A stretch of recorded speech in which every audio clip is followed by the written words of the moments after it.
Que o Senhor encontre no coração dos irmãos uma terra fértil, amém? Uma terra boa. A terra boa é aquela que recebe a palavra com honestidade no coração, coloca em prática, e essa palavra produz algum fruto. De outra maneira, uma pessoa que a gente costuma popularmente dizer assim, que aquela palavra entrou no ouvido e saiu no outro, a palavra que deveria descer para o coração, não desceu, ela simplesmente passou pela mente.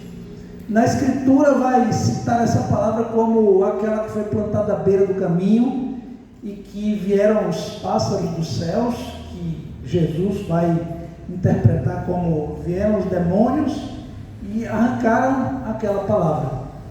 Mas Tiago vai dizer que a gente deve ser praticante da palavra, porque aquele que não pratica é semelhante ao homem que se olhou no espelho, se foi e esqueceu de quem era. Então eu reconheço uma foto minha em qualquer lugar que eu for. Por quê? Eu reconheço uma foto minha em qualquer lugar que eu for, porque todos os dias de manhã eu me assusto em frente ao espelho. Todo dia de manhã eu olho no espelho e vejo o meu reflexo. Então eu sei identificar os traços do meu rosto. Mas se eu tivesse me visto apenas há 10 anos atrás, eu lembraria da minha fisionomia? Não. Essa analogia a Escritura faz a respeito da prática da palavra, que quando você pratica a palavra, você reforça a sua identidade em Cristo. Eu estava ouvindo essa semana a palavra que diz assim, sobre viver para a glória de Deus, e tem uma pergunta que eu faço lá, que diz assim: o que leriam as pessoas, o que leria um alienígena que examinasse a sua vida? O que diria ele das suas obras? As suas obras indicam o quê? Então, queridos, que seja uma terra boa daqueles que praticam a palavra de Cristo. Há um tempo atrás, Deus veio falando no meu coração,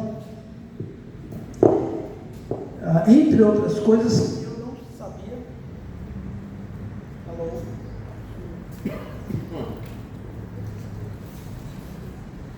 Alô, som. Deus veio falando no meu coração que, dentre outras coisas, eu não sabia pescar. Em alusão ao que Jesus diz assim: vinde a mim e eu vos farei pescadores de homens. Então eu venho perguntando a Jesus: Jesus, como é que se deve pescar? Me ensine a pescar. E aí Jesus disse assim: vinde e vede. Vinde após mim, siga-me. E há um tempo que eu venho querendo falar sobre seguir a Cristo, o que significa seguir a Cristo. E hoje eu vou trazer uma palavra mais assim de fé, mais de para fortalecer a fé de vocês. E vamos depois, em outra palavra, entrar em aspectos bem mais práticos do que eu vou falar hoje. Mas vivemos num tempo em que seguir a Cristo significa você levantar a mão na congregação, dizer que crê em Jesus como seu único e suficiente Salvador, e você passa a frequentar as reuniões da igreja, e com isso você se diz um seguidor de Cristo. Mas estamos a mais ou menos 2000 anos depois de Jesus. Talvez muitas verdades se tenham perdidas. Precisamos então de uma restauração da verdade. Se eu quero seguir a Cristo, eu preciso compreender o que é segui-lo, o que significa segui-lo. E queridos, nós somos chamados a ser e fazer discípulos. Ser discípulo de Jesus e fazer discípulos de Jesus. E talvez na nossa cabeça esteja muito impregnada essa ideia de que frequentar a igreja seja a mesma coisa que seguir a Jesus, que está muito longe de ser isso. Mas o que significa ser discípulo?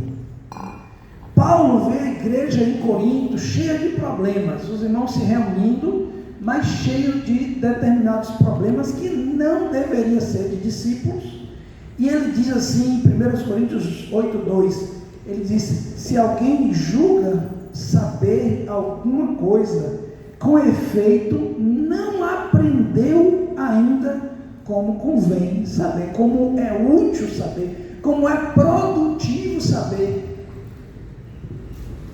De forma que talvez aquilo que a gente sabe sobre esse tema, talvez não nos dê condição de ter uma prática próxima da realidade.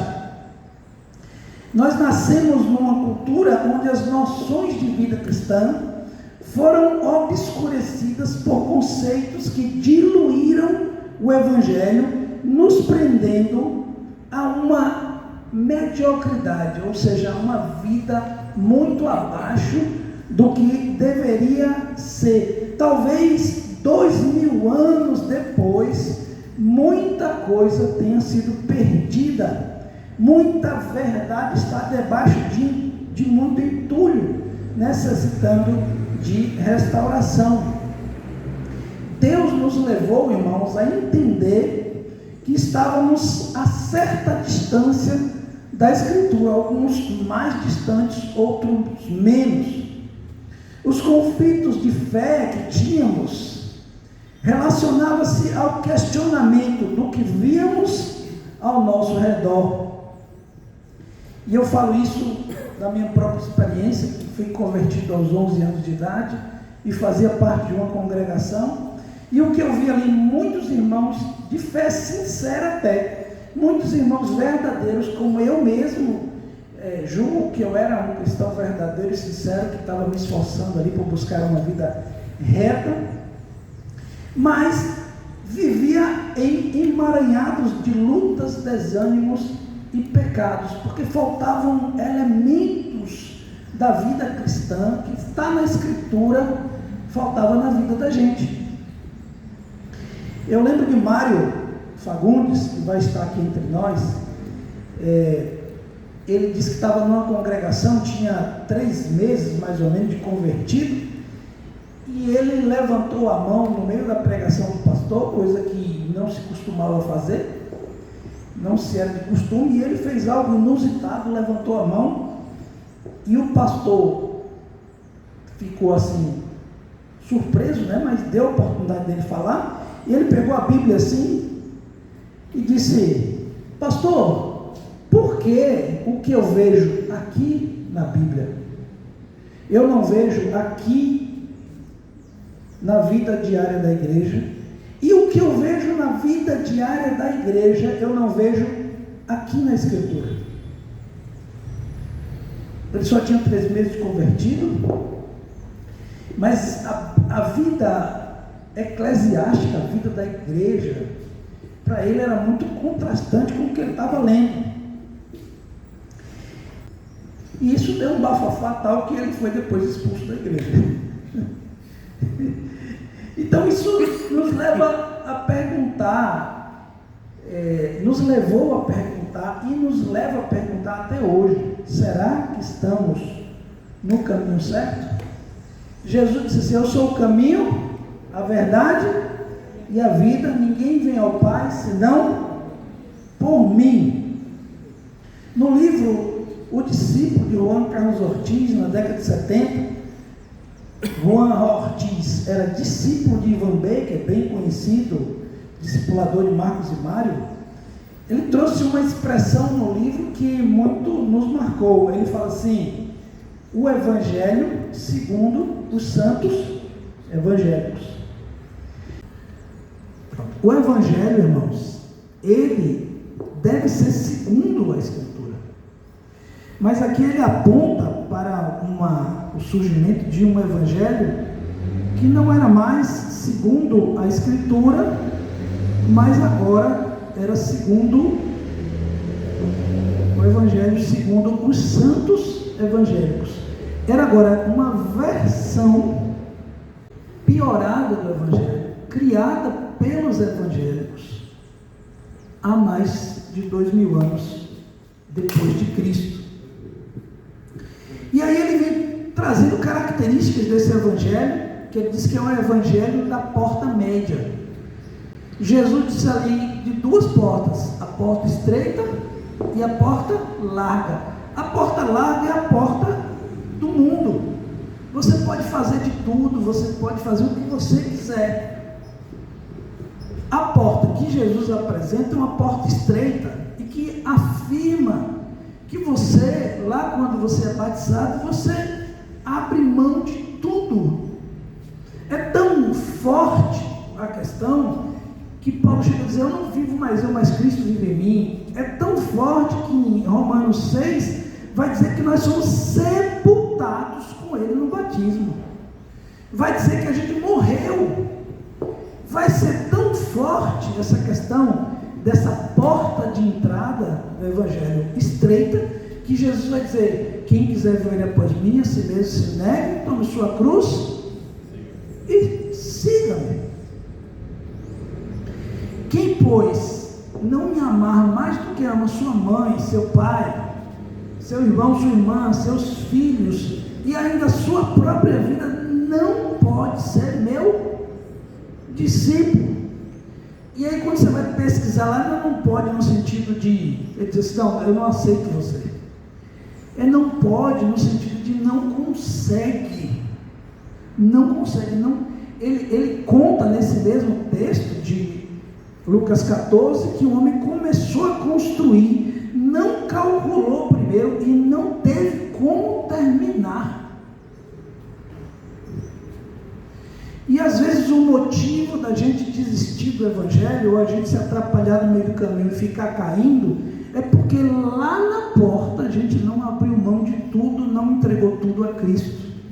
E o Evangelho, ele vai trazer essa porta estreitinha, que você vai ter que deixar, é como se fosse ali uma entradinha ali, onde você tem que deixar a mochila, você tem que talvez até que tirar o sapato, para poder entrar bem apertadinho assim, que só cabe você e mais nada. Mas tem gente que quer entrar com mochila, quer entrar com coisas, e Jesus disse: deixe tudo e siga-me. Quem quiser, pois, salvar a sua vida, perdê-la. Quem quiser perder sua vida por causa de mim e do Evangelho, esse a salvará. A porta é estreita, e se a porta não for estreita, o resultado disso não é um discípulo de Cristo. O resultado é, no máximo, uma pessoa que vive uma vida religiosa, seguindo regras e dogmas que não estão dentro dele, porque ele não foi transformado. Esse evangelho da salvação pela simples verbalização da fé, de levantar a mão aceitando a Cristo como Salvador. Esse termo aceitar a Cristo nem existe na Escritura. Na verdade, Juan Carlos Ortiz diz que é Cristo que vai aceitar você. Ou a condição é dada para você: olha, se você não renunciar a tudo quanto tem, não pode ser meu discípulo. Você quer ser meu discípulo? Renuncia a tudo. Mas a gente vive num tempo em que a simples verbalização, levantar a mão, faz com que o seu nome seja escrito no livro da vida. E não é assim, embora o texto diga que se você confessar a Cristo, será salvo. Mas a salvação é algo muito mais profundo do que um assentimento mental. Ele é uma volta ao caminho de Deus, é uma entrega, é uma rendição completa, tão radical que diz assim, Jesus fala para Nicodemos: é necessário nascer de novo. Esse evangelho, segundo os santos evangélicos, é caracterizado pela falta de clareza do senhorio de Jesus. E às vezes há uma ênfase Jesus é o meu Salvador, Ele me amou, mas não há evidência de uma vida de obediência a Deus, não há um ensino claro sobre isso.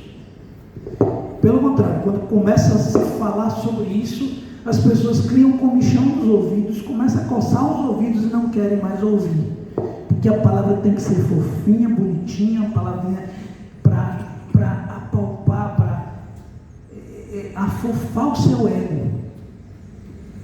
E Deus não quer afofar o teu ego, Deus quer matar teu ego. Porque Deus quer fazer de você uma nova criatura, amém, irmãos? Se alguém está em Cristo, é nova criatura, as coisas velhas passaram, eis que todas se fizeram. Um discípulo, um convertido, é alguém que ainda tem tentações, ainda tem fraquezas, mas ele tem uma firme decisão em seu coração, uma firme decisão de entrega total, de viver a vida de Cristo, de negar a si mesmo, de tomar a cruz. Paulo chega a dizer assim: eu esmurro o meu corpo e o reduzo à escravidão, a fim de que eu não seja reprovado naquilo que eu prego. Uma outra característica que Juan Carlos Ortiz cita no livro é a falta de crescimento. Tem um texto lá, um capítulo que ele chama de Eternas Crianças, pessoas que estão há 30 anos no Evangelho, mas que continuam sendo infantes, continuam sendo meninos, continuam sendo sem maturidade, não cresceram, não desenvolveram, não pegaram carga. Ele é cuidado por alguém, mas ele não cuida de ninguém. Ele é servido, mas ele não serve. E o Juan Carlos Ortiz vai dizer lá que é como se você pegasse a Bíblia, esfregasse a Bíblia e surgisse então um gênio da lâmpada. Deus agora vai ser o seu gênio da lâmpada, e você vai ficar pedindo a Ele os seus desejos. E no caso não são só 3 não, né? No caso são milhões de desejos. E Deus vai se tornar o teu servo, ao invés de você ser servo dele. Ao invés de você viver para realizar os desejos de Deus, Deus vai então estar sendo convocado a realizar os seus desejos. Então você dá origem a um evangelho antropocêntrico, cujo centro é o homem, e não um evangelho cujo centro seja Deus. E este evangelho, ele não produz libertação, porque você continua escravo dos seus desejos, você continua escravo das suas vontades. E aí, quando você vai examinar o fruto, você vai olhar. Paulo chama a igreja em Corinto de igreja carnal, infantil, e você vai ver ali manifestações carnais variadas. E diz assim: eu não pude vos falar como a espirituais, mas como a carnais, como a meninos em Cristo. Vocês não amadureceram. É verdade que todo mundo, quando nasce no reino, é menino ainda, porque ainda não tem o fundamento, mas depois ele vai crescendo. E não vai crescendo, não é por insistência do pastor, do discipulador, seja lá o que não. Ele tem um negócio dentro dele. Deus operou nele o querer, o realizar, ele corre atrás. Ele quer crescer, ele entendeu o reino, ele quer crescer, ele quer desenvolver-se no evangelho. Então, irmãos, esse evangelho não produz discípulos, ele produz no máximo religiosos, frequentadores de igreja, produz no máximo pessoas que vivem debaixo de certas regrinhas, mas que não produzem fruto para Deus, não frutificam para Deus, não crescem para Deus, porque Deus não é o centro, a missão não está no coração dele, a missão não arde no coração dele. Deus quer, eu venho desde julho do ano passado falando sobre arrependimento, e na palavra sobre arrependimento eu começo falando sobre avivamento. E avivamento é tornar vivo aquilo que está morto, ou pegar fogo naquilo que está extinto. E a Bíblia diz assim: não extingais o Espírito de Deus. Amém, irmãos? Amém? Então a gente quer justamente esse avivamento. E todo o avivamento da igreja só é verdadeiro se na prática significa um retorno à Escritura. O avivamento não é pegar uma banda aqui, botar e a gente botar uma parede preta e botar um negócio assim, fazer um movimento e fazer um negócio assim bem jovem para animar o povo, né? Ou fazer técnica de neurociência para poder levar os irmãos a serem tocados, mas todo genuíno arrependimento, todo genuíno avivamento provoca na igreja arrependimento, retorno ao caminho, gera consertos na vida, gera perdão e cura da alma, gera um retorno em fidelidade à Escritura, gera restauração de relacionamentos, casamentos. Os filhos são convertidos aos pais, os pais aos filhos, os discípulos uns aos outros. Todo verdadeiro avivamento produz arrependimento para santificação, mudança de mente em relação à vida cristã. Todo arrependimento, todo avivamento significa o cair das máscaras, o cair da manutenção da imagem. Então, ou seja, todo avivamento na tua vida passa por quebrantamento do seu ego, quebrantamento de você mesmo, para que você se volte para Deus. E aí você se voltando para Deus, você abrindo mão de rebeldia, abrindo mão de dureza de coração, amolecendo o coração, aí o caminho está aberto para Jesus fazer uma obra maravilhosa. A Bíblia coloca a gente como vaso na mão do oleiro. Tem um texto lá no Velho Testamento, não me recordo agora onde, mas que diz assim, para a gente descer a casa do oleiro, onde ele vai quebrar o vaso e fazer um vaso novo. E Deus quer fazer de você cada dia mais um vaso novo, amém?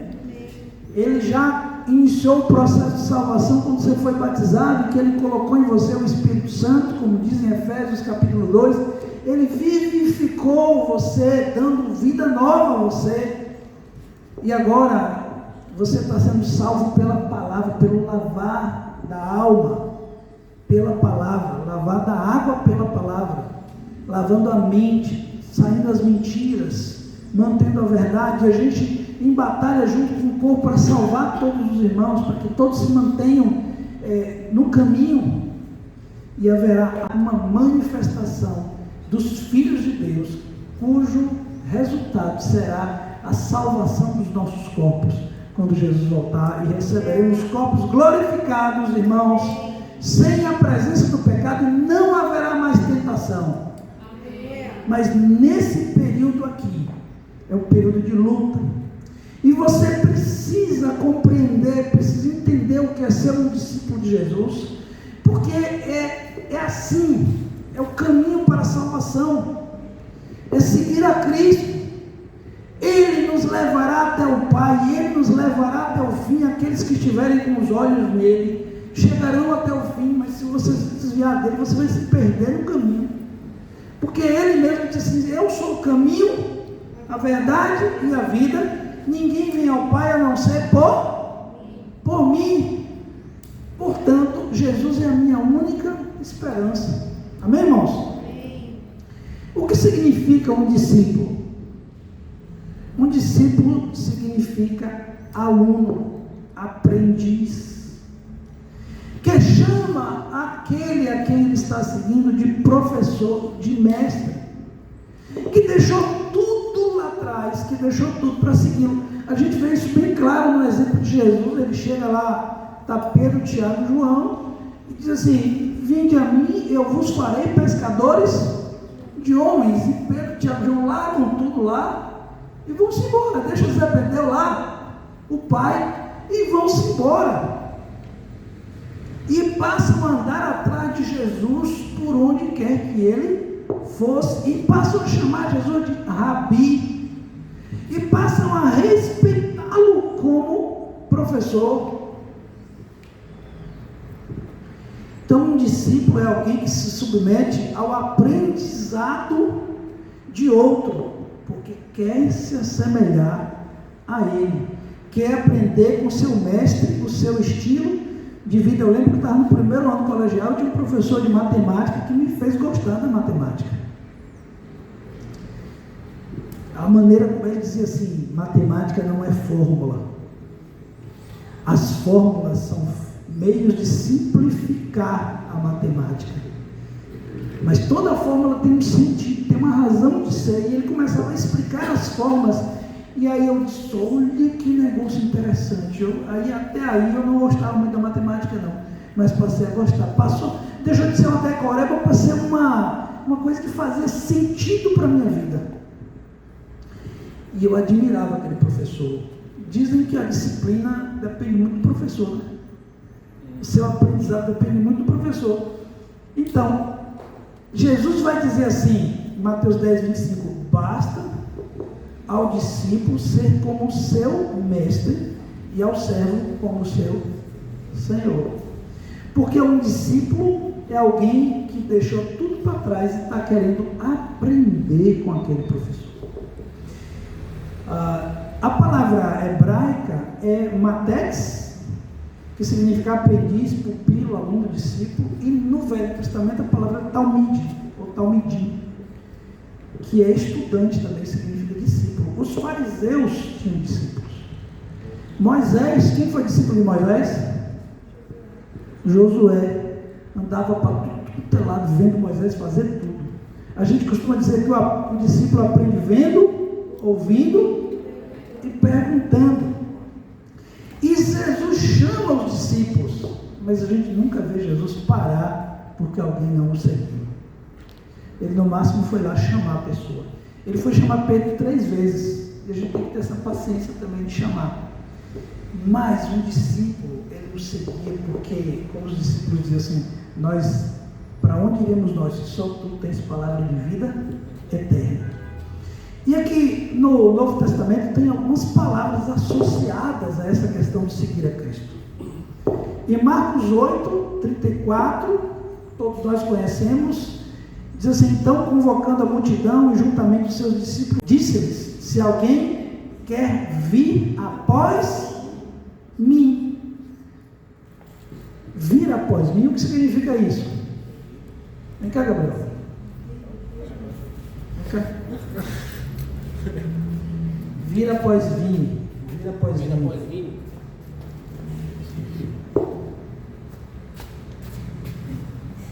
Vir após. Ele está caminhando, andando atrás de mim. Vocês não viram lá no The Chosen? Jesus caminhando, os discípulos indo atrás. Jesus ia para Galileia, os discípulos iam com ele. Jesus ia para Jerusalém, os discípulos iam com ele. Seguir, pode sentar. E até para morrer, né? E até para morrer. Hoje, a expressão seguir, hoje, quando você fala para alguém seguir, a pessoa lembra de quê? De rede social, né? Seguir todas as postagens da pessoa, ver todas as postagens, curtir, compartilhar as postagens das pessoas. Isso quando não vê só de vez em quando. Isso quando não vê só de vez em quando. Mas Jesus, os discípulos iam após ele. Aí Jesus diz assim: vinde a mim, vós que estáis cansados e oprimidos, e eu vos... Era uma outra forma de Jesus dizer: siga-me. Ela está em Lucas 9,61, quando Jesus diz assim, disse para eles seguirem, e eles disseram assim: seguir-te-ei, Senhor, mas deixa-me primeiro despedir-me dos da minha casa. Essa palavra que aquele cara estava dizendo, seguir-te-ei, significa alguém que precede, juntar-se a ele como seu assistente, ou acompanhá-lo, ou juntar-se a alguém como um discípulo, tornar-se o seu imitador. Você vê que até as pessoas ali em Israel entendiam o que significava siga-me. Vem que eu vou te ensinar. Os fariseus tinham escolas. Paulo foi criado aos pés de Gamaliel. A mãe logo cedo, a mãe botou Paulo ali para ser orientado por Gamaliel, para ser aluno de Gamaliel. E ele aprendeu o ofício dele andando com Gamaliel. Há uma outra expressão também, que é a expressão do seguir os passos. 1 Pedro 2,21 diz assim: portanto, para isso mesmo fostes chamados, pois também Cristo sofreu em vosso lugar, deixando-vos exemplo para seguirdes os seus passos. Vocês nunca viram como é que os lobos andam na neve? Os lobos vão andando e os lobos vão atrás, pisando nas mesmas pegadas do da frente. Já viram isso? Os animais na neve vão pisando nos pés dos outros de trás, vão seguindo os mesmos passos. Tem lá em João 8, quando os fariseus dizem assim: nós somos filhos de Abraão, e Jesus vai dizer o quê? Vocês não são filhos de Abraão. Se vocês fossem filhos de Abraão, vocês seguiriam os mesmos passos de Abraão. Em algumas traduções está assim, outros dizem, vocês fariam as mesmas obras de Abraão. Agora, essa é a característica dos filhos. Olha o que diz em Romanos 4, 12 a 16. Fala que Abraão foi pai da circuncisão, daqueles que não apenas são circuncidados, mas também andam nas pisadas da fé que teve Abraão, nosso pai, mesmo ainda antes de ser circuncidado. Quando Deus prometeu a Abraão que daria uma terra para ele, a terra que a gente chama de a terra prometida, mandou ele sair do meio da parentela, vai para a terra que eu te prometi. Abraão disse: eu creio, e ficou da terra, não foi? E ficou junto com a família dele? Não, ele saiu e foi caminhando para uma terra que era deserta, inclusive. Mas lá em Romanos 4, Paulo vai dizer que contra a esperança Abraão creu, porque Deus lhe havia prometido. E Abraão ali então começa a seguir os passos que Deus lhe tinha orientado. A gente vai começar a entender que a vida cristã não é só uma questão de assentimento mental, mas uma questão de andar nos mesmos passos. Qual é o propósito eterno de Deus? Uma família de muitos filhos semelhantes a Jesus. Eu vou me tornar semelhante a Jesus à medida que eu faço as mesmas obras que ele fez, que eu tenho a mesma fé que ele teve, que eu tenho o mesmo procedimento, a mesma postura para com o Pai. Essa é uma palavra difícil de dizer, porque eu vejo que eu estou ainda muito distante do que Jesus era. Mas Paulo diz assim: eu prossigo para a perfeição, deixando para trás as coisas que ficaram, prossigo para o alvo da soberana vocação em Cristo Jesus. E daí a palavra perfeito lá, de ser perfeitos como perfeito é meu Pai que está nos céus, que diz lá em Efésios 4 que até que todos chegamos à unidade da fé, à perfeição. Essa palavra perfeito é completos, plenos, cheios. Um homem completo é um homem em que toda a obra de Deus nele se cumpriu. Jesus era esse homem, irmãos. Um homem em que a obra de Deus se cumpriu nele. Então vocês entenderam então que seguir após Cristo, vir após Cristo, seguir a Cristo e andar nos mesmos passos é a obra que o discípulo faz. Fora que a gente tem 5 características do discípulo, né? Entre outras que a Escritura cita. Eu quis dar uma ênfase em outros aspectos. É segui-lo. E aí eu faço a seguinte pergunta para você: você está vivendo a sua vida Você está seguindo os seus projetos, os seus planos? Você está fazendo os seus planos? Ou você está no plano de Deus? Você está seguindo os seus alvos ou você está seguindo os alvos de Deus? Estava conversando com um irmão esses dias, dizendo para ele assim que, embora ele tenha os seus negócios, seu trabalho, embora sua esposa, ele tenha a sua carreira e tudo, etc., mas tem um plano principal, que a Bíblia chama de alvo da soberana vocação em Cristo Jesus, que é o que deve reger, é o que deve estar acima de tudo na vida da gente. Eu tenho apenas, irmãos, 80 anos, mais ou menos, para viver nessa terra. Eu já estou nos 53. Poucos passam de 80, né? Eu não sei se eu passo, mas a gente tem 80 anos para definir a vida eterna, uma vida que não tem fim, seja junto de Deus, gozando a vida eterna com Ele, seja separado dEle, no sofrimento eterno, que a Bíblia diz, ali haverá choro, ranger de dentes. Então, eu tenho algo muito grande acima disso tudo, acima de minha carreira como dentista, acima da carreira de vocês, com qualquer plano que vocês façam. Está casando para Deus, né? Porque é um projeto de Deus.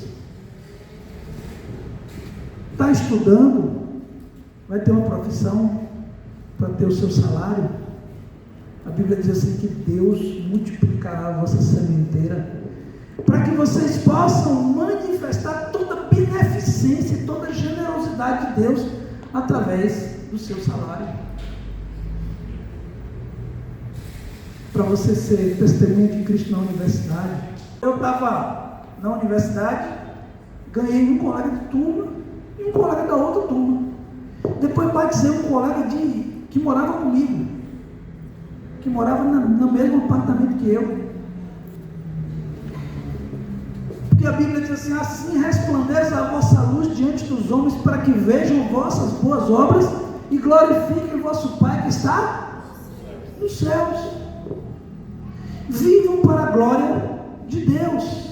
Agora, veja, a pergunta é: a quem eu estou seguindo?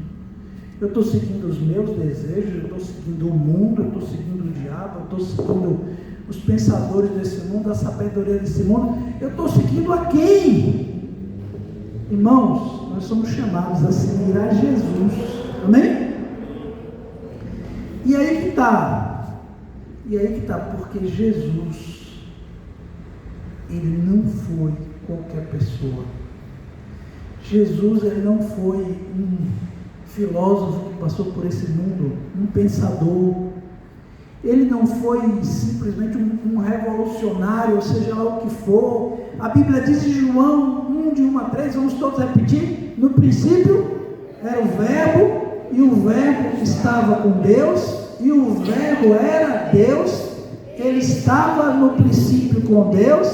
Todas as coisas foram feitas por intermédio dele, e sem ele nada do que foi feito se fez.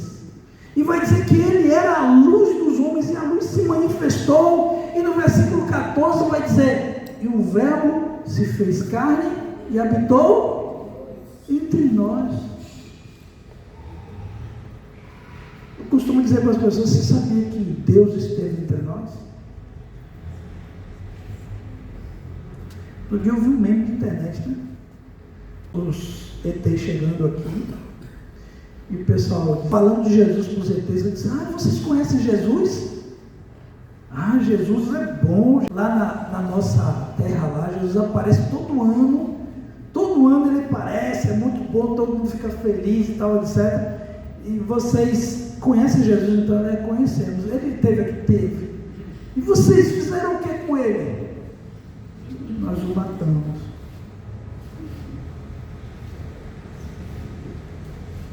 Mas esse Jesus era simplesmente Deus se tornando gente. Ele abriu mão de sua glória, se fez homem semelhante a gente em tudo e sentiu nossas dores, sentiu nossas dificuldades, e a Bíblia diz que Ele pode se compadecer. Ele aprendeu a obediência por aquilo que padeceu, e Ele tornou-se autor da nossa salvação, e Ele também agora intercede por nós, é o nosso sumo sacerdote, e Ele intercede por nós. E no dia do juízo, vocês lembram do dia que eu disse aqui, que no dia do juízo, quando Deus for olhar as minhas obras, que a gente será julgado pelas obras, o diagnóstico para Vinícius e para cada um de vocês será condenado, frito, porque todos nós pecamos. Mas se levantará o nosso advogado que intercederá por nós e dirá assim: Ele creu em mim, Ele viveu por mim, Ele morreu, Ele viveu para a minha glória, e o meu sangue está sobre Ele, e agora eu requeiro a sua absolvição. E no dia do juízo, então, eu serei absolvido pela glória de Cristo, pelo sangue dele sobre mim. Sangue que a gente vai ceiar hoje juntos. Então Ele é também esse Messias, Salvador, um restaurador do reino de Deus. E João Batista vem dizendo assim: arrependei-vos, porque é chegado a vós o reino dos céus. O reino está entre vós. O rei está entre vós. O Messias, que quando chega lá para pedir para João Batista batizar, João Batista: não, eu preciso ser batizado por ti. Não o contrário. E Jesus diz: não, batiza para que se cumpra toda a Escritura. Lá em Colossenses vai dizer que Jesus é a exata expressão do Pai. Ele vai dizer para os discípulos: quem vê a mim vê o Pai. Filipe pergunta para ele: mestre, mostra-nos o Pai. E Jesus diz: quem vê a mim vê o Pai. Eu não vim só passar uma apostilinha para vocês dizer quem é Deus, ou trazer conhecimento teórico sobre Deus, mas Deus vive em mim, o Pai vive em mim, eu e Ele somos um. Então Jesus e o Pai somos um, e Jesus era a encarnação do Deus vivo, e como homem Ele foi tudo o que um homem deveria ser. Ele foi feito semelhante a nós em todas as coisas, mas sem pecado. No mesmo João capítulo 1 vai dizer que foi uma luz que brilhou na escuridão, luz que ilumina, que clareia, que traz a verdade. Em Colossenses capítulo 4 vai dizer que Deus resplandeceu em nossos corações para o conhecimento da glória de Deus na face de Cristo. Quer dizer, me iluminou, eu compreendi a verdade, e essa verdade mudou meu coração, me transformou. Jesus também é o nosso mestre, nosso discipulador, o nosso guia para o Pai, o nosso guia para o céu. Lá em João 6, quando Jesus dá um discurso duro lá, muitos vão embora e os discípulos, os 12 ficam, e Jesus pergunta: vocês não querem ir embora também? Não estou prendendo nenhum de vocês aqui. Mas os discípulos dizem para Jesus: para onde iremos nós, se só tu tens palavra de vida eterna? Irmãos, faltam palavras. Essa descrição ínfima que eu fiz aqui é pequenininho demais. Precisamos orar e pedir a Deus que nos revele a grandeza do nosso discipulador, do nosso mestre, do nosso rabi, porque é a Ele que estamos seguindo. E Jesus diz assim: eu sou o caminho, a verdade e a vida. Todos podem vir ao Pai através de mim. Que é a mesma coisa de dizer: ninguém vem ao Pai senão por mim. A afirmativa também é verdadeira. Eu sou o caminho, a verdade e a vida. Amém, irmãos? Então, você é chamado a ser discípulo de Jesus. E nós estamos reunidos aqui porque somos discípulos dele. Mas você precisa entender direito. Você precisa compreender, você precisa ter clareza, você precisa ter essa verdade restaurada em seu coração. porque eu não estou seguindo um homem qualquer, um homem que morreu e ficou do túmulo, mas um que ressuscitou e que era o próprio Deus entre nós. E diante da palavra dele, Pedro chega a dizer que nós devemos temer e tremer, porque a palavra dele é autoridade total, é tanta, a palavra dele é tão forte, que os irmãos foram mortos da boca dos leões, crucificados, partidos ao meio, por causa da palavra. Hoje, ou foi ontem, eu soube de um pastor no Canadá, que está sendo preso, porque não negou, porque manteve-se firme no posicionamento contra algo que é contra Deus, mas manteve-se firme. A palavra dele está acima do presidente, estava acima do imperador. Quando o imperador passava pelas ruas, as pessoas diziam assim: Ave César, e os discípulos não levantavam a mão. Sadraque, Mesaque e Abidnego, que conheciam o Deus de Israel, não se curvaram diante da estátua e foram levados à fornalha de fogo. Mas quando perguntaram a eles: vocês não vão se curvar?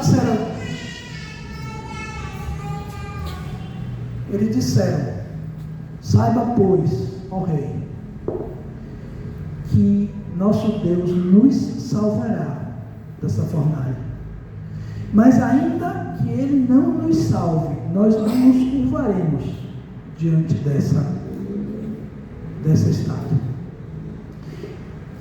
E aí tem um videozinho que eu me divirto muito quando eu vejo, que é os caras sendo jogados na fornalha, e aparece o rei olhando lá, e estão eles lá tocando sambinha. Porque ele vive. Gente, toda vez que eu vejo esse vídeo, eu me alegro demais. Posso crer no amanhã. Gente, essa é a nossa alegria. Nós estamos seguindo o Criador do Universo, Deus em forma de gente. Amém, irmãos? E que hoje vive em nós.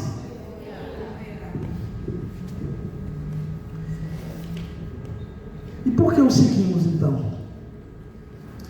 O seguimos porque fomos iluminados e vimos e compreendemos e entendemos que Ele é Deus e que Ele é Senhor. Em 2 Coríntios capítulo 4, 6, está dizendo assim: porque Deus que disse, das trevas resplandecerá a luz, Ele mesmo resplandeceu em nosso coração para a iluminação do conhecimento da glória de Deus na face de Cristo. Nós o seguimos porque ao entender isso, ao ver a glória de Cristo, compreendemos que Ele é Deus, que Ele é Senhor, e nos rendemos e entregamos a Ele nossa vida e colocamos nele a nossa confiança. Nós o seguimos porque temos muito a aprender com Ele. João 1,39, Jesus disse assim: vinde e vede. E os discípulos foram onde Jesus estava morando e ficaram com ele aquele dia, sendo mais ou menos a hora 10. Eles foram relacionar com Jesus e viram Jesus curando, e viram Jesus pregando, e viram. Irmãos, era tão fantástico o negócio. Uma vez os soldados foram prender Jesus a mando do imperador, do chefe lá da guarda, da pretoriana. Foram prender Jesus. E quando chegaram lá, ficaram atônitos, olhando para Jesus, e não conseguiram prender, e voltaram. E o chefe perguntou: cadê? Vocês não foram prender Jesus? Eles disseram: mas nós não conseguimos, nós nunca vimos alguém falar como aquele homem.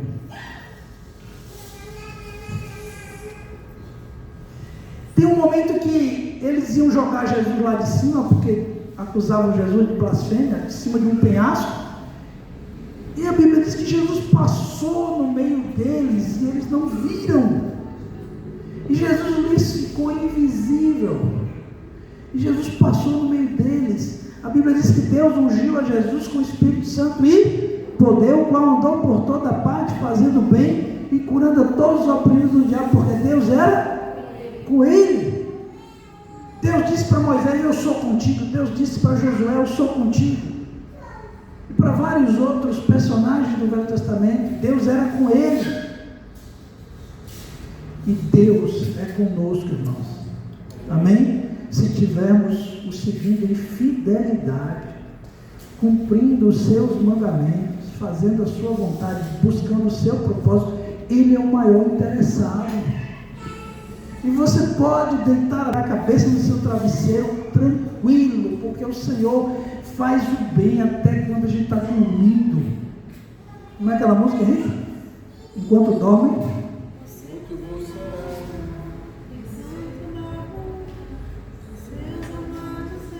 Verdade. Enquanto dorme, isso é um texto bíblico. Nós o seguimos, irmãos, porque nós queremos ver o Pai. Esse texto eu já falei aqui. Filipe pergunta a Jesus: mostra-nos o Pai. E ele diz: quem vê a mim vê o Pai. Os judeus esperavam a vinda do Messias prometido há mais de 900, há mais de 1000 anos. Esperavam quando Jesus aparece. Será esse aquele prometido? Será este? Os pastores de Belém, quando os anjos anunciaram, largaram tudo lá e saíram correndo atrás de Jesus, procurando Jesus. Quem quer ver o Pai? Falar assim é fácil. Mas se alguém ler as suas obras, dirá que você quer conhecer o Pai?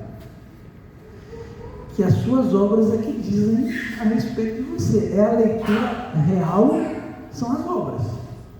Mas as obras são resultado da fé que eu tenho. Por isso que em primeira mão estou dando essa palavra para encher o coração de vocês de fé. E nós o seguimos, irmãos, porque Ele nos atrai assim. Lá em João 12:32 diz: eu, quando for levantado da terra, atrairei todos a mim. Tem uma coisa chamada Espírito Santo que habita em você e que gera sede. Sede de Deus. Essa sede depende também do quanto você prioriza ela. Porque se você encher o seu dia a dia de outras coisas, talvez essa sede se apague. Como um fogo que é apagado pelo entulho, a água do poço que é entulhada, assim como um fogo que é sufocado pela fumaça, assim também a nossa sede pode ser sufocada. Acende Deus. Põe as mãos sobre o coração do seu irmão aí. Põe as mãos aí. Vamos orar agora. Jesus, acende a sede, Senhor. Acende o fogo, o desejo por Ti, Senhor. Aumenta, Deus, em nome de Jesus. Aumenta a sede por Ti. Irmãos, quando Jesus está falando lá em João 6, Jesus diz algo assim: quem não comer da minha carne e não tomar do meu sangue não tem parte comigo. E os discípulos, que eram judeus, entendiam o que aquilo significava. Significava: você precisa estar pronto para morrer como cordeiro ali no sacrifício. Um cálice tenho para beber que vocês ainda não podem, mas vocês beberão. Todos os apóstolos morreram ao fio da espada, degolados, queimados, por causa do Evangelho, crucificados. Pedro foi crucificado de cabeça para baixo. Mas Jesus disse assim: não me escolhestes a mim, mas eu me escolhi para que vades e deis fruto. Tudo aquilo que eu investi em vocês, eu quero que dê fruto, eu quero o resultado disso. Porque eu investi a minha própria vida, eu dei a vida por vocês. Então, quer dizer, a vida justa e digna da vocação, do chamado que temos, é dando fruto para a glória de Deus. Amém, irmãos? Dando fruto, nisso é glorificado meu Pai, que deis muito fruto, e assim sereis meus discípulos. Segui-lo significa deixar ser transformado, deixar ser mudado. Jesus quer nos ensinar pelo exemplo e pelo ensino, para que venhamos a conhecer o Pai, sejamos transformados à sua imagem. Como ele disse, sigam-me e eu vos mostrarei o Pai. Lá em Colossenses, aliás, 2 Coríntios 4, diz que somos transformados de glória em glória na sua imagem. Somos transformados a cada momento em que contemplamos o quanto Ele é grande, e quando Ele fala conosco, e quando cremos nele, e quando o obedecemos. Aí vem 2 Coríntios 3,18, diz assim: e todos nós, com o rosto desvendado, contemplando como por espelho a glória do Senhor, somos transformados de glória em glória na sua própria imagem, como pelo Senhor, o Espírito Santo. De forma que a gente vai identificando se Gabriel é aferrado a Gabriel, se Márcia é aferrada a Márcia, se Pati é aferrada a Pati.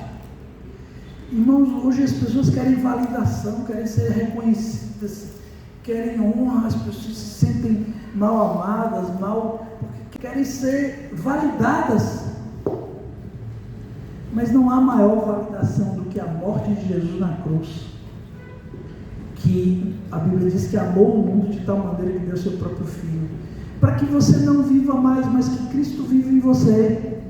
E a Bíblia também vai chamar isso de esperança da glória de Deus. Porque, Tiago, se Cristo não viver em você, tu está frito, meu amigo. Se Cristo não viver em você, você vai ser enredado pelos seus desejos, pelas suas complicações, assim como cada um de nós. Mas Deus nos chamou para a liberdade, amém? A liberdade do pecado, a liberdade do diabo, a liberdade do mundo, para viver a vida de Cristo, amém, irmãos? E essa vida vivida de transformação, ela às vezes dói. E tem uns instrumentos que Deus usa para a nossa transformação, que é o sofrimento, que é o fogo ardente do sofrimento, de deixar você passar pelo vale da sombra da morte, de você sofrer revés, de você levar tapa na cara, para você poder glorificar a Deus. A Bíblia diz que Jesus deixou o exemplo para que sigamos os seus passos. Ele diz assim: quando ele padecia, não ameaçava; quando sofria, não devolvia com a mesma moeda. Antes entregava-se àquele que julga com justiça, que é Deus. Amém, irmãos? Então a minha vida é resultado de um relacionamento com Ele. E Ele vai me transformar. E Ele vai me quebrantar. E Ele vai destruir o vine para que Cristo viva. Ele vai desconstruir Vinícius, vamos dizer assim, para que Cristo seja construído. Vai tirar o orgulho e formar a humildade. Vai tirar o egoísmo e formar a generosidade. Por isso que Jesus diz: quer seguir-me, quer vir após mim, eu darei vida eterna. Eu farei uma obra tremenda, mas isso vai custar a sua vida. E essa porta é apertadinha, por isso que poucos querem entrar por ela. A minha vida cristã é resultado de um relacionamento com Cristo, um relacionamento de discípulo, de aluno. Por isso que a Bíblia diz que nós precisamos ser como crianças. A gente até canta, né? Quero ser como criança, te amar pelo que és. Ter a singeleza de uma criança para aprender com Jesus. Dá mais trabalho você formar um adulto que já está com sua cabeça ali formada, ele já tem os seus conceitos formados. Mas a criança não, a criança é aberta para aprender. E Jesus disse que só entrará no reino dos céus quem for como uma criança.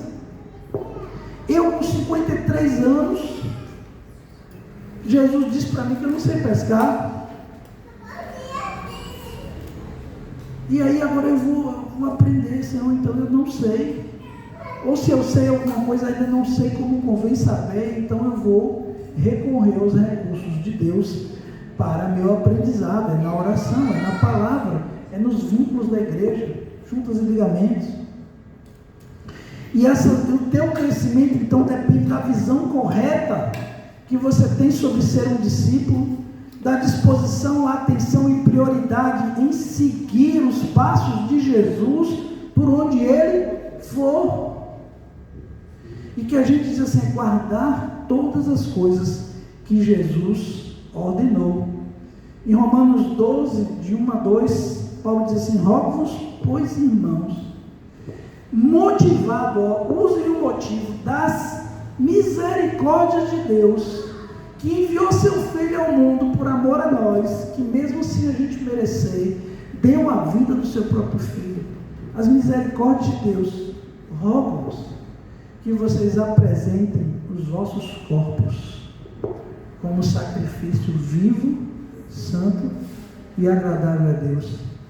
E este sim, oferecer-se como sacrifício, desenvolver o serviço dos santos, ser sacerdote, ganhar pessoas, frutificar, trabalhar na obra. Jesus diz assim: a minha comida e a minha bebida é fazer a vontade do meu Pai e realizar a sua obra. Irmãos, então isto sim é que é o culto racional. Deus se agrada muito mais disso do que esses louvores que a gente cantou aqui antes. O cara está aqui no violão, o outro está ali, o outro está de mão levantada e tal. E você pensa que é isso que agrada a Deus? Deus gosta disso também. Mas o que Ele gosta mesmo é de ver um casalzinho abrir sua casa para fazer discípulos. É ver irmãos se dedicando a pregar o Evangelho, a visitar os contatos, a ganhar as pessoas, a dedicar tempo, a orar por elas, jejuar por elas, batalhar pela conversão delas, engravidar das pessoas e gerar filhos. E quando gerar esses filhos, não botar para o pastor cuidar, não, você mesmo cuidar. E não esperar que outros ganhem para você cuidar, não. Você vai buscar ganhar, porque é a missão que Deus te deu. Expandir o Evangelho, proclamar o Evangelho nessa terra. E fazer da sua vida com Jesus o centro dela. Fazer Jesus o centro da sua vida, da sua prática. Isso não é uma questão só de, Jesus, tu és o centro. Mas isso ser verificável na sua vida. Termino dizendo que Juan Carlos Ortiz também diz no livro, que diz assim que se o ET viesse observar a vida dos seres humanos, o que ele diria dos cristãos? Ao observar as obras dos cristãos. Você imagina que tivesse um drone aí observando você direto e fazendo o registro, depois uma pessoa fosse fazer, faça um relatório aí da vida de Henrique. O que estaria lá nesse relatório? Mas Deus tem, sabia? O livro das nossas obras está escrito. E aí, irmãos, eu só tenho um caminho a seguir, que é seguir a Cristo. Ele é que pode operar tudo em mim para que eu chegue naquele dia salvo, para que eu chegue naquele dia em pé, para que eu me mantenha em pé, para que eu esteja firme, para que eu naquele dia seja absolvido, para que a minha salvação seja de espírito, de alma e corpo, para que eu possa nessa terra deixar fruto para Deus, deixar uma herança para Ele. Amém? Que o Senhor nos abençoe. Você é chamado a ser discípulo de Jesus. Você já é, mas você é chamado a ser mais ainda. Amém? Vamos ficar em pé?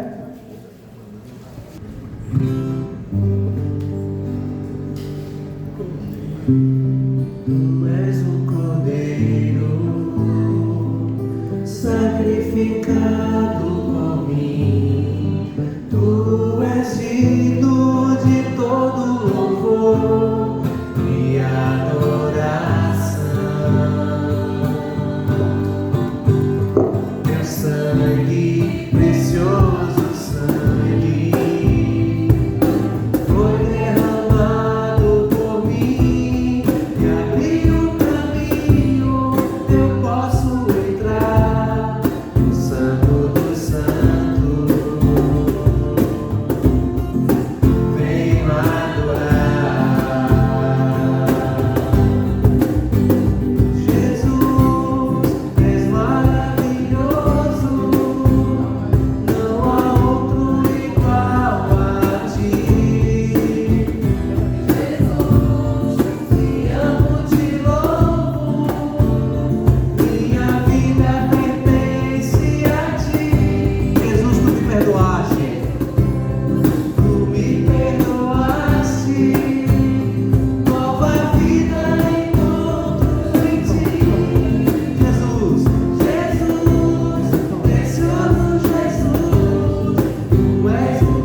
para quem quiser falar algo, ou da palavra, ou do que o Senhor, né, colocou em seu coração.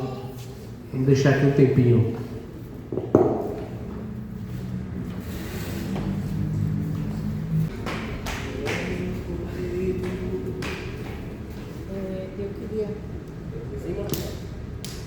Eu queria testemunhar aqui para vocês que a gente, essa semana, acho que umas 2 a 3 semanas, eu e Márcia, a gente tem ido visitar um contato. E conversando com o Henrique também, né, do grupo caseiro, que eu disse, meu Deus, eu tenho que revisar o Evangelho para saber proclamar, como diz a palavra, né, que a gente tem que saber da razão da nossa fé. Né? Aí fui pegar as apostilinhas, fui revisar e aquilo foi enchendo meu coração. Minha gente, uma alegria e ao mesmo tempo, quando a gente começa a relembrar do incrédulo, do discípulo e do religioso, né? E o meu coração se enchendo de temor, que eu disse, meu Deus, a gente pode ser facilmente um religioso. Porque a vida vai passando, a gente vem para as reuniões, louva, levanta a mão, vai para casa, né? Tem uma vida assim com Deus, mas o Senhor nos chamou para mais do que isso, né? O Senhor nos chamou para proclamar o Evangelho dele, para ser testemunhas e proclamadores, né? E meu coração se encheu de temor, alegria por estar revisando, né? E saber que eu faço parte do propósito eterno de Deus. Saber que o Senhor tem um propósito e que Ele me amou tanto que veio, né? Por esse propósito, né? Me resgatou, né? E meu coração assim se encheu de alegria por estar nesse propósito, né? Por conhecer e ao mesmo tempo temor para andar na palavra, temor para não ser um religioso, viu? E que o Senhor também esteja falando ao coração de vocês, porque a palavra do Senhor, ela confronta a gente, né? A palavra do Senhor é confrontativa, né?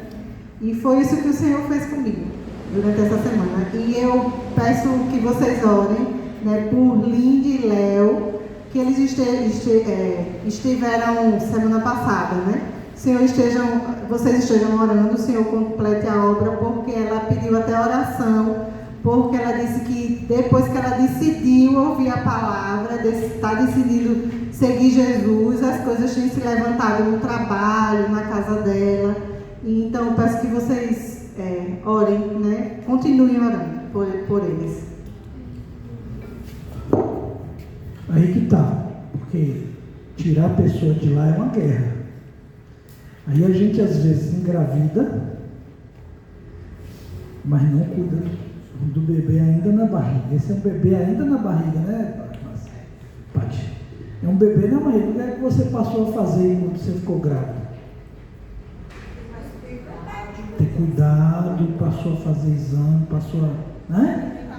Se alimentar melhor, um monte de coisa, até que esse bebê nascesse. Imagina se fosse uma gravidez de risco. Hoje a maioria das gravidezes que a gente tem nesse sentido, nessa analogia, é de risco, não? Mas tem que orar por ela. E botar o povo para orar, instiga o povo a orar. Vamos orar agora? Segura aí, Márcia. Jesus amado, queremos pedir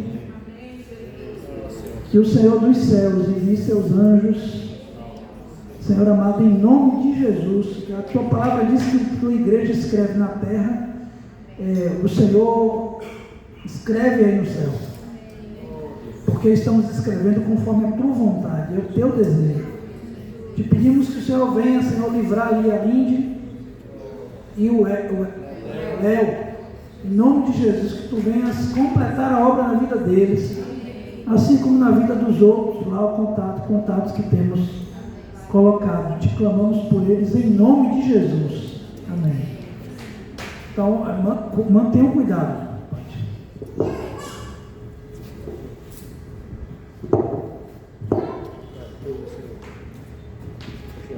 Eu queria só dizer que o meu sentimento é o mesmo de Paty. né? Eu comecei a revisar, né? Para a gente estar falando de Jesus e como rever esses assuntos nos enche mesmo disso, de fé, de alegria e ao mesmo tempo de temor. Aí essa semana eu estava estudando sobre convicção de pecados e confissão de pecados. E lendo os textos e, gente, como assim, eu me enchi de temor e ao mesmo tempo, isso que o Paty falou, né? Hoje a palavra que o Vini trouxe hoje, né? Não foi nada novo que o Vini falou hoje, né? Mas como, assim, confronta mesmo a gente, né? E como a gente precisa mesmo estar revendo essas coisas, tanto para proclamar como para estar nos autoavaliando. Aí Claudinha estava comentando ali comigo, né? Porque o Vini fez uma pergunta, ele falou assim: vocês têm sede de Jesus? Aí a gente disse amém. Aí ele disse: mas quando as pessoas leem as suas obras, elas veem isso que você está declarando aqui, vê essa sede? Aí Claudinha disse forte, né? Essa pergunta, né? De fato, né? Será que o que a gente declara aqui, quando as pessoas leem a nossa vida, elas veem isso que a gente louva aqui, que a gente declara aqui? Então, e também rever sobre estudo, falar sobre o propósito eterno, relembrar isso, que a gente está inserido nesse propósito, bênção demais, né? Aí eu lembrei de um texto. O texto está em 2 Pedro 1, versículo 10.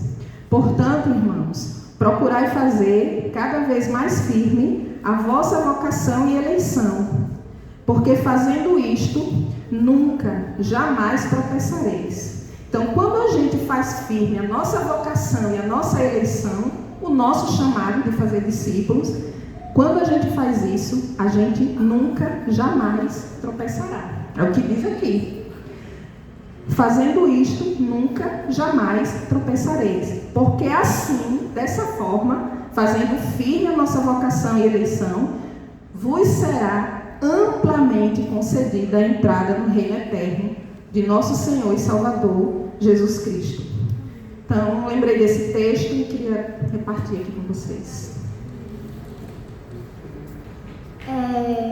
Irmãos, como a maioria de vocês já sabe que eu estou escrevendo um livro, a palavra do Divino me fez lembrar de uma frase, que ela é mais ou menos assim, eu não tenho certeza se é exatamente assim, que ela fala que se eu escrevesse uma história, eu poderia cometer erros, mas Deus, ele não comete erros, e ele está escrevendo a história da nossa vida. Aí eu fiquei parando para pensar. Você olhe para a sua vida e pense quem você é na sua própria história. Você é o protagonista? Você é um secundário? Ou é o antagonista? No caso, você é o próprio vilão dessa história? No caso, porque poderia ser o protagonista, o centro, o secundário que é importante, mas não é o centro da sua história, ou você é o vilão? No caso, a pessoa que te afasta de Deus e essas coisas. E eu só queria falar isso só para vocês refletirem mesmo. É isso. Amém. Eu voltei do retiro de Aracaju, né, recente, e teve, assim, foi muito bom, muitas palavras muito boas, e teria muita coisa para compartilhar, mas hoje, uma coisa que liga muito com o que meu pai trouxe aqui, algumas colocações de tio Sérgio e algumas coisas que o Senhor foi falando comigo antes e no próprio retiro. Uma frase de tio Sérgio que eu achei assim, que se encaixa muito com aquilo que meu pai compartilhou hoje. Ele diz assim, que o caminho da fé só pode ser trilhado à medida que a obediência é posta em prática. O caminho da fé só pode ser trilhado à medida em que a obediência é posta em prática.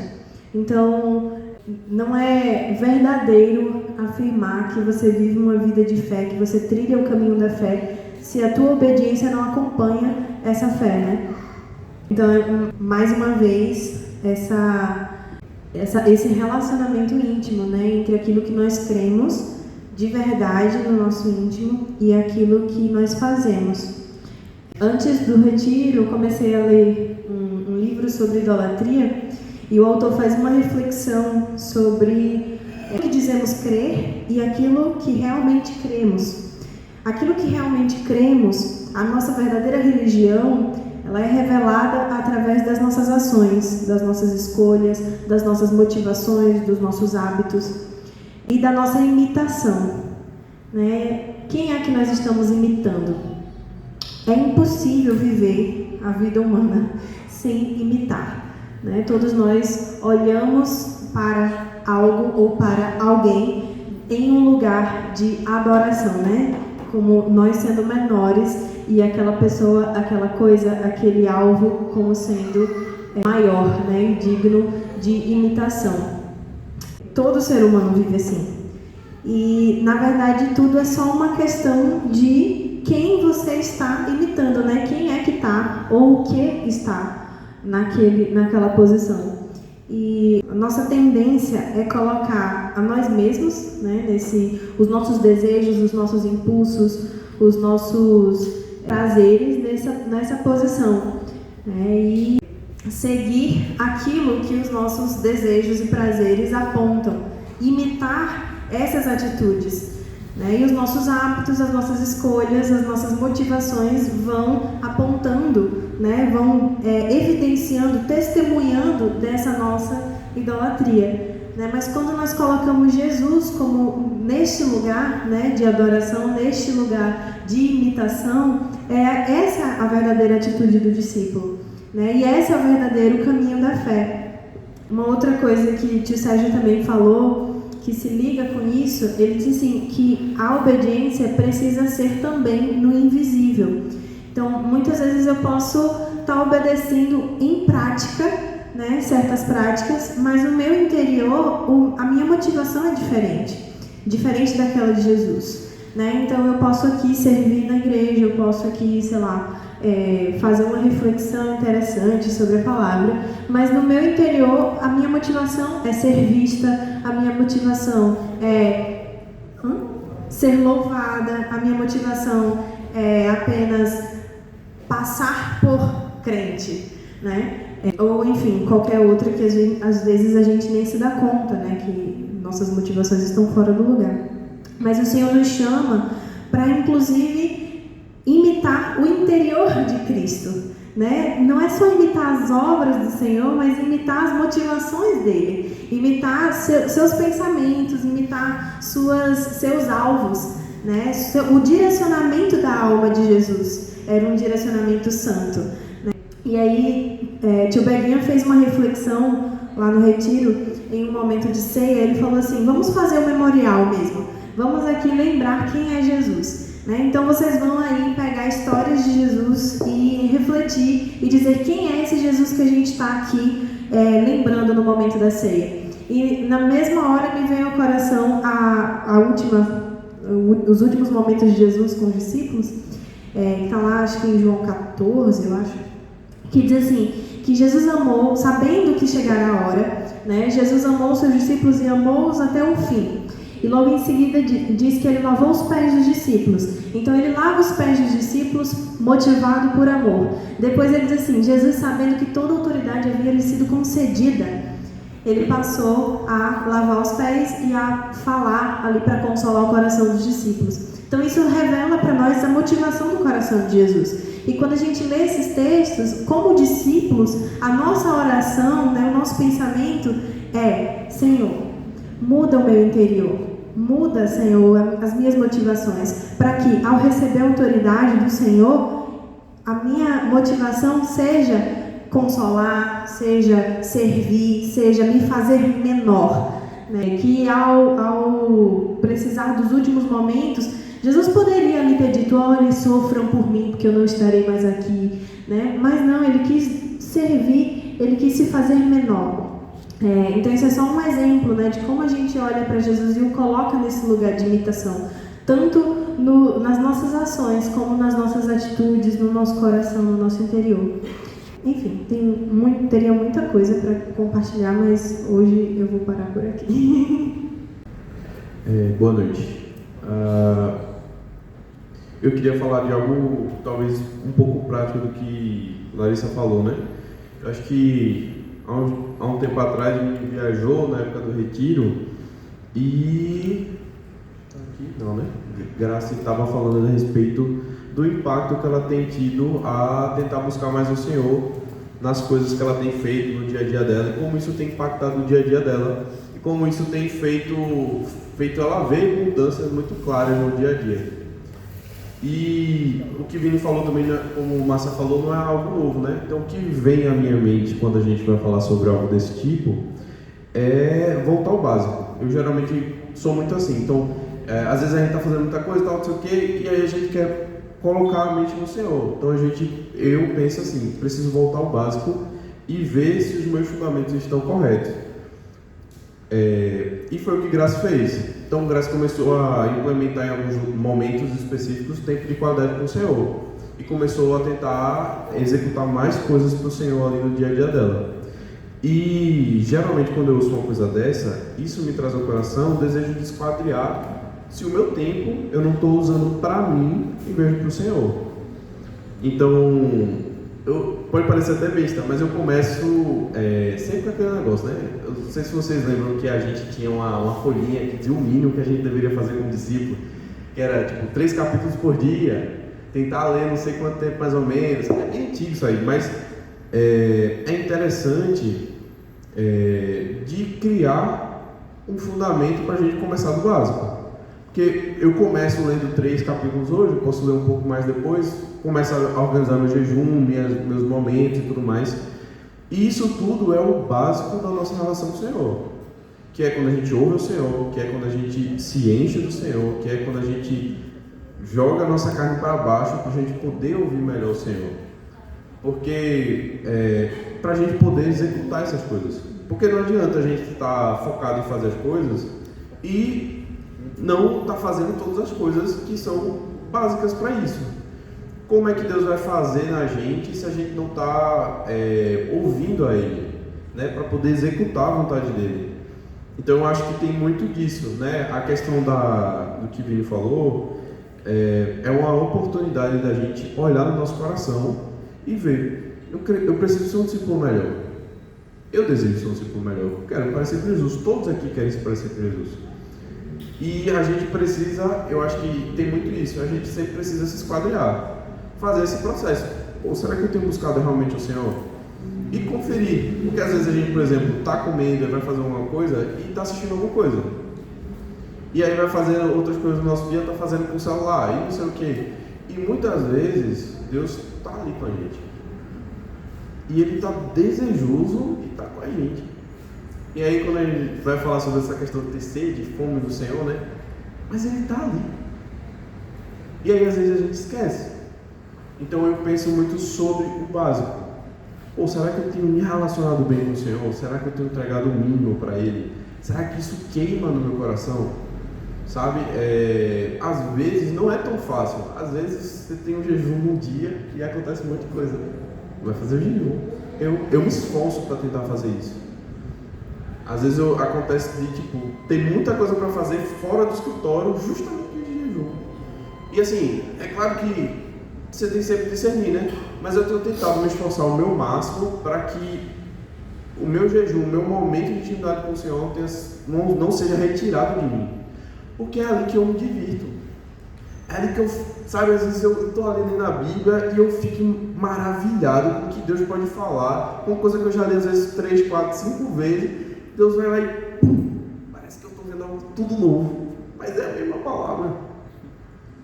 Então, eu quero animá-los, né? Eu já tem um tempo que eu tenho buscado buscar no fundamento que é que eu preciso crescer, coisas que são básicas, que às vezes a gente não presta muita atenção. Mas eu quero animá-los pelo básico, para orar, para ter momento com Deus, para ser chato às vezes com isso. Pô, é minha prioridade, eu quero ter esses momentos com o Senhor. Eu sei que tem um monte de coisa para resolver, é muita coisa para dar conta, mas Deus quer um momento, uma fatia disso. O jejum, por exemplo. O jejum é ótimo. É ótimo você estar esmurrando sua própria carne, porque a gente tem o nosso ego. Todo mundo aqui tem o seu próprio ego. E a gente às vezes precisa esmurrar a nossa própria carne. O jejum é a praticidade disso. Estou esmurrando minha carne para ouvir a voz do Senhor. e ler a Bíblia também. Então, hoje, por exemplo, para mim, eu estudo para concurso, estudo para outras coisas, mas dentre os meus livros, a Bíblia é um dos livros que eu mais uso, é um dos livros que eu mais tenho contato. Eu tenho outros livros para ajudar a entender coisa de Bíblia, coisa do tipo, tenho, mas é meu foco. Precisa ser nosso foco. Precisa ter um tempo de qualidade para a gente não pode abrir mão disso. Porque como é que a gente vai viver essas coisas incríveis que Vini falou aqui? Pô, eu quero me parecer com Jesus. Eu quero ser contado dentre esses que estão seguindo a Ele. Mas para eu seguir Ele, eu preciso ser prático e ser parecido com Ele. Foi claro que você falou. Preciso ser igual a Ele. E para ser igual a Ele, aquele que conhece todas as coisas, é difícil. Mas a gente precisa exercitar, a gente precisa praticar. E aí, assim, eu sei que é muito difícil começar, porque às vezes recomeçar ou começar. Mas o texto de Eclesiastes vai falar sobre isso, né? Eclesiastes 7:8 vai dizer: melhor é o fim das coisas do que o seu princípio. Então, vai ser chato um pouco. Não estou dizendo isso aqui porque é ótimo ler a Bíblia, mas vai ter momentos que vai ser chato. Mas a nossa persistência, a nossa consistência vai trazer isso de novo. Vai trazer essa emoção de novo. E vai trazer essa alegria de novo. Se a gente continuar se mantendo nisso. E aí vai ser nosso prazer. Precisa ser nosso prazer. Precisa ser nossa alegria. E aqui eu não estou recriminando para quem não é. Só estou dizendo e abrindo a possibilidade de vocês viverem por uma ótica diferente. E que é o natural de Jesus. É isso. Deus abençoe. Queridos, queria ler um texto para vocês, texto de Tiago. Tiago 5, eu vou ler o versículo 13 e o 14. Diz assim, está alguém entre vós sofrendo? Faça oração. Está alguém alegre? Cante louvores. Está alguém entre vós doente? Chame os presbíteros da igreja, e estes façam oração sobre ele, ungindo com óleo, em nome do Senhor. Eu estava tentando buscar uma palavra que dissesse o que eu vou dizer agora, mas é muito parecido com isso aqui. Vou parafrasear, seria isso, professor de português aí. Dizer assim: se estiver alguém desanimado, prega o Evangelho. Como é que eu vou pregar o Evangelho se eu estou desanimado? Mas eu vou dizer uma coisa para você. Quando você, reforçando o que Márcio e Patrícia disseram aqui, quando você tem um alvo, tem algo ali para falar, que você se depara com aquilo que elas falaram aqui. Eu, quando fui falar lá para o Léo, ele vai estar lá e Henrique vai dar uma palavra para ele. Eu digo, amém. Por mais que a gente já saiba, é sempre bom dar aquela revisada, né? A gente sempre dá aquela estudada. Irmãos, como é animador. Eu poderia dizer assim, gente, como diz esse texto aqui, se você estiver desanimado, mas se você pregar o Evangelho, se você falar de Deus, mesmo sem estar animado, é interessante que você, pelo menos acontece assim comigo, eu procuro me capacitar, eu vou lá, leio, digo, e se ele perguntar isso? Eu sou assim, eu fico pensando no que ele pode me perguntar. E se ele me perguntar isso, será que eu vou saber responder? Eu vou atrás de texto. Se ele me perguntar isso, eu vou lá anotar, E se ele perguntar isso, não, isso aqui eu sei, mas eu vou lá ler de novo. Irmãos, é impressionante. Quando você começa a fazer isso, é assim, como isso é animador, é revigorante, como isso nos enche. Aí enquanto se falava aqui, eu pensava naquela frase que diz assim, né? Quem não trabalha dá... Vocês conhecem? Quem não trabalha dá trabalho. Isso é uma verdade, irmãos. Quando você se envolve no trabalho, você ali, claro, além de se sentir útil, né? Além de você se sentir ali, poxa, eu estou colaborando, isso te anima. Por mais que você não vá colher o fruto ali, outros podem colher, mas o fato de você sair semeando, você parar para meditar na palavra, o Senhor fala contigo. Eu estava meditando, irmãos, em quem era Jesus. Eu comecei a falar para o Léo, você sabe quem é Jesus? Você sabe por que a gente fala dele? Você sabe por que a gente anuncia esse Jesus? Ele disse lá, ele deu as respostas dele. Eu digo, não, isso também. Irmãos, eu comecei a meditar quem era Jesus. Isso foi me enchendo de uma forma que vocês não têm noção. Ou tem maçã? Não é? Então, era isso que eu queria dizer para vocês. Você está desanimado, pregue o evangelho, fale, abre sua boca. Ah, Henrique, eu estou desanimado ao ponto de nem conseguir falar. Junta com o teu discipulador, junta com o teu irmão, diz, olha, eu quero muito falar. Eu estou sem ânimo para falar. Não é? Às vezes não acontece isso, às vezes eu não quero não. Eu já fui para encontro lá, fui com os irmãos do Bill aqui. Eu já fui várias vezes para encontro do Bill sem a menor vontade. Afim não. Mas irmãos, eu não sou escravo da minha vontade, lembra? O Senhor nos livrou disso. O que eu fiz? Eu faço, mas eu tenho um compromisso. E todas as vezes, irmãos, que eu fiz isso e fui para o encontro, eu fui animado. Eu fui, voltei cansado, mas animado com a palavra. Porque a palavra de Deus, assim como o Tiago falou, ela nos renova. Sabe quantas vezes eu repeti para o Léo lá, falando que Jesus era Deus? Quantas vezes eu já falei isso para as pessoas? Muitas vezes. E toda vez que eu leio, que eu estudo, que eu medito, isso me enche. Eu estou servindo a um Deus. Eu estou seguindo a um Deus que é de verdade, tá? Que andou entre nós. A gente vê hoje no Uber aqui para... Era uma moça, não era amor? A Larissa, o nome dela, da motorista. Ela digo, eu gosto desse nome, né? Disse que era filha do pastor ali. E dei uma palavra para ela e falei para ela.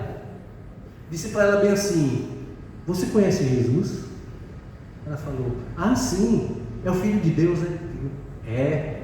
Aí falei de novo, mas você sabia que ele era Deus também? Ela não sabia não. Depois e foi falar. O que é isso, irmãos? O que é demais para a gente falar que Jesus existiu em todas as coisas, que ele era Deus? A gente sabe disso. As crianças sabem disso, elas falam, elas repetem. Fale, irmãos, abra a boca e fale. Você vai se surpreender como o Senhor vai te usar. Amém? Aleluia. Amém. Queria só falar brevemente aqui sobre um ponto que chamou a atenção na pregação de Vini. Vini falou algumas coisas muito interessantes, só que uma me chamou mais a atenção por eu também estar meditando, por eu estar viciado em algumas músicas relacionadas a isso. E ele falou uma frase que foi: o discípulo, ele aprende vendo, repita comigo, o discípulo aprende vendo, ouvindo e perguntando. E o primeiro ponto, aspecto do discípulo, que ele é caracterizado nessa frase, é que ele aprende vendo. Ele olha, ele está olhando para algo, alguém. E nesse caso é Jesus. E o discípulo, um discípulo seguidor de Jesus, ele está olhando para Jesus. Não é possível, você não consegue seguir se você não está olhando. Vini também falou sobre os passos aqui, sobre seguir os passos. Como você vai seguir os passos se você não está olhando o caminho que ele foi? Então Jesus, ele foi por aqui. Ele foi por aqui, mas eu não estou olhando para ele. Como eu vou saber realmente se ele foi por aqui? Então, é muito importante estarmos olhando para Jesus, estar com os olhos fixados. Hebreus 12, ele fala, né? Olhando para Jesus, o autor e consumador da nossa fé, o qual, pela alegria que estava proposta, suportou a cruz, suportou a morte, né? E ele continua depois, mas eu queria só salientar essa parte do olhando para Jesus. Por quê? A gente não pode perder de vista. O mundo constantemente perde as coisas de vista, se distrai com muitas coisas. Estamos em uma era, Claudio levou no encontro de serraria passado, falamos sobre as distrações, o mundo atual que a gente fica totalmente ligado a aparelhos eletrônicos, a uma vida, como pode dizer, conectada com tudo que às vezes tenta nos distrair de Jesus. Então, essa palavra de Vinícius vem para fortalecer isso, algo muito importante que é olhar para Jesus. Irmãos, vocês vão aqui para casa daqui a pouco e vão logo se esquecer de muitas coisas que Vinícius falou. Então a gente precisa, mais uma vez, deixar bem claro qual é o nosso propósito, a nossa função aqui na Terra. É fazer a vontade de Cristo. Como podemos fazer a vontade de Cristo? Olhando para onde Jesus está, para onde Jesus olha. Jesus olha para as pessoas que estão perdidas. Jesus olha para os seus vizinhos, Jesus olha para as pessoas que estão no seu trabalho, porque Jesus quer isso, quer as pessoas recuperadas, e Ele escolheu você. O Evangelho é muito engraçado, né, porque ele está disponível para todos, mas Jesus escolheu algumas pessoas específicas para começarem isso. Então vocês foram percussores de onde vocês estão. Vocês já pararam para pensar isso? Jesus te escolheu, né, naquela família grande, enorme, para ser percussora, para começar a falar de Jesus e as pessoas conhecerem e serem conhecidas por Deus. Então, eu queria só destacar isso, né? Que precisamos sim olhar para Jesus e se adequar, porque os seguidores de Cristo, eles não são qualquer um. Você não segue de qualquer forma. Jesus, ele falou de várias formas, né? Para o jovem rico, falou para aquelas pessoas que queriam seguir Jesus e tinham que sepultar pai e mãe, que tinham se despedido da família. Tem algo específico que precisamos cumprir, que é ser imediatos, que é ser pessoas que têm um coração totalmente disposto para a obra. E não podemos perder de vista. É necessário que estejamos perto dele, perto de Jesus. A tua comunhão é muito importante para você ser um seguidor de Cristo. Então, fortaleça essa comunhão de Cristo. Esteja mais perto de onde Jesus está. Eu queria cantar uma musiquinha. Henrique, vem aqui, meu irmão. Gosto quando você canta. Amém. Quem sabe canta, né?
Alguém mais quer falar alguma coisa?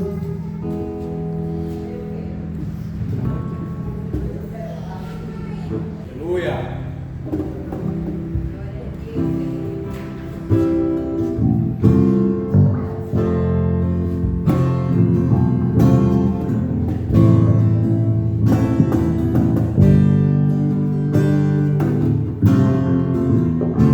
Amém, irmãos? Vamos levantar para cantar essa?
mais conscientes do que é um discípulo. Vamos praticar essa palavra, amém? Fortalecer a nossa prática de viver um evangelho mais intenso. Porque é tudo ou nada. O evangelho é tudo ou nada. Você não pode ficar no meio termo, né? Amém? Jesus é bom. Vamos em paz para os nossos lares.